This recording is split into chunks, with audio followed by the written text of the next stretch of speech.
As Americans across the country are preparing to celebrate the nation's independence this weekend, Mark Clague, a professor of musicology and American culture at the University of Michigan, pulls back the curtain on the complicated relationship that Americans have with the national anthem. In his book, Oh Say, Can You Hear? The Cultural Biography of the Star-Spangled Banner, Clague offers an extensive study on the heavily disputed song. Thank you so much for joining us, Mr. Clague. Great to see you, Lindsay. So in this book, you write about how you say the anthem encapsulates the DNA of the United States as a whole, the good, the bad. Explain what you mean by that. I mean, the book is really a history of the United States of America through song. The song was born in 1814 at the Battle of Baltimore. The melody goes back to 1773 and is right there at the present of the American Revolution. So part of the, I think, the challenge of the song is that it encapsulates a complicated history. And Francis Scott Key and all of the people involved with the story, like America itself, are complicated characters. Yeah, and let's get into him a little bit. I mean, the song was written at a time when slavery was really part of the United States. Francis Scott Key, the writer, happened to own 7 enslaved people himself. Can you explain why it's so important to understand Key's feelings as a slave owner and the history of slavery in order to truly understand the national anthem itself?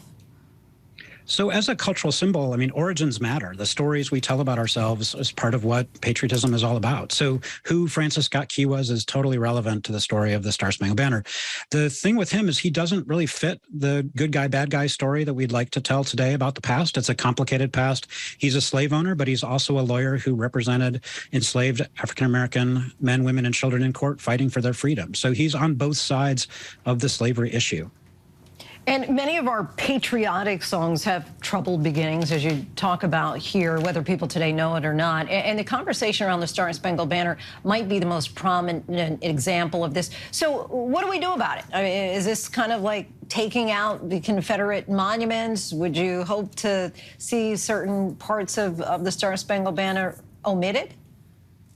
I mean, that's a great question. I think, you know, for me as a historian, I'm fascinated by all the weird liminal stories of the Star-Spangled Banner. I mean, Jimi Hendrix at Woodstock, you know, combining patriotism and protest as he sings the anthem through the strings and electric guitar. So for me, the Star-Spangled Banner is a kind of archive of American history, and we learn about ourselves by learning about the song.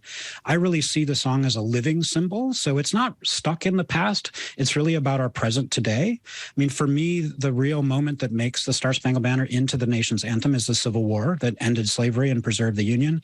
So that song was the rallying cry. It was the symbol of the flag. The flag had all the stars still on it, despite the secession of the Confederate States. So it became the sacred symbol of Union, and it made our anthem the sacred symbol of the country.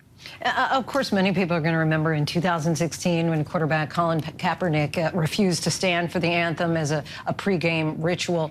This was a protest against racial injustice across the country. What impact do you feel that Kaepernick's protest had on our country as far as then and now with regard to the history of the anthem?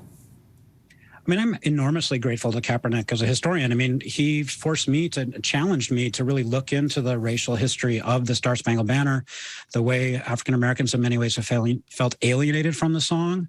You know, so with Kaepernick, I think he challenged us and put the issue of race, put the issue of justice, you know, police brutality, all of the sort of social conflicts that we have forefront in our mind today. He put that on the front burner and really inserted the Star-Spangled Banner back into the culture wars in the United States. And so it's made the song, I think, more urgent today, but it really depends on what we're going to do going forward. I mean, for me, the Star-Spangled Banner is a call to citizenship. It's a living anthem.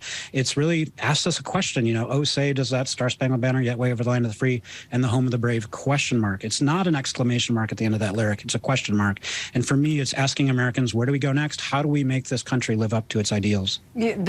Highlighting the idea that there's a question mark rather than a period is so significant. A lot of people are going to say, well, what's so racist or what's so problematic about the original lyrics? So how do you explain that? Well, one of the things that, you know, I think brings a question to the fore is the word slave, which is in the 3rd verse of Key's original lyric.